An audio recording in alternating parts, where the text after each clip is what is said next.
السلام علیکم ورحمۃ اللہ وبرکاتہ۔ سوال یہ ہے کہ وہ کون سے جانور ہیں جن کی قربانی جائز نہیں ہے؟ مثلا وہ کون سے جانور ہیں کہ جن کے اندر عیب پیدا ہو جائے، اور وہ کون سے عیب ہیں کہ جن کی وجہ سے اس کی قربانی جائز نہیں ہوتی۔ مثلا نمبر 1، اس میں سے ایسا جانور جو مجنون ہو، یعنی کہ جنون اس کا اتنا اس حد تک ہو کہ وہ چارہ نہ کھاتا ہو، یعنی اس کو بھوک کی کیفیت معلوم نہ ہوتی ہو۔ اسی طرح ایسا خارش زدہ جانور جو خارش کی وجہ سے بہت زیادہ کمزور ہو چکا ہو۔ اسی طرح ایسا جانور جو دیکھ نہ سکتا ہو۔ اسی طرح وہ جانور جو بہت ہی لاغر ہو، یعنی کہ انتہائی کمزور ہو۔ اسی طرح ایسا جانور جو قربان گاہ کی طرف خود نہ چل سکتا ہو، یعنی کہ اسے کسی سواری پر لے کر جانا پڑے، مجبوری ہو، خود چلنے کی صلاحیت نہ رکھتا ہو کمزوری کی وجہ سے یا بیماری کی وجہ سے، تو ایسے جانور کی بھی قربانی جائز نہیں۔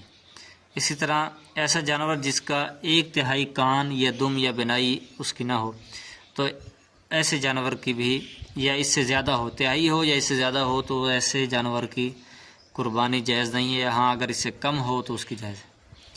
اسی طرح ایسا جانور جس کے پیدائشی کان نہ ہو، یعنی پیدائشی ہی اس کے کان نہیں تھے، تو وہ عیب دار ہے، لہذا اس کی قربانی بھی جائز نہیں ہے۔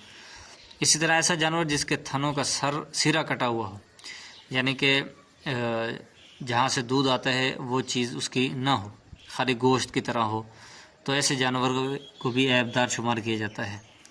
اسی طرح ایسا جانور جس کے تھن خشک ہو گئے ہوں، یعنی کہ ان کے تھنوں میں دودھ نہ ہو، دودھ ختم ہو چکا ہو، تو دودھ کا نہ ہونا یہ بھی ایک یعنی کہ عیب ہے، تو ایسے جانور کی بھی قربانی جائز نہیں ہے۔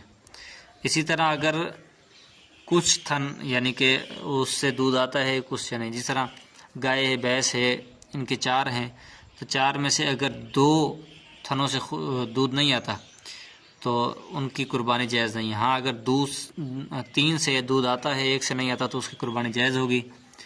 اسی طرح جب آدھا آدھا ہو جائے گا، یعنی کہ 2 سے آتا ہے، 2 سے نہیں آتا، تو قربانی جائز نہیں ہے۔ اسی طرح اگر بکری ہے تو بکری کے 1 تھن سے دودھ آتا ہے اور 1 سے نہیں آتا، تو لہٰذا اس کی بھی قربانی جائز نہیں ہے۔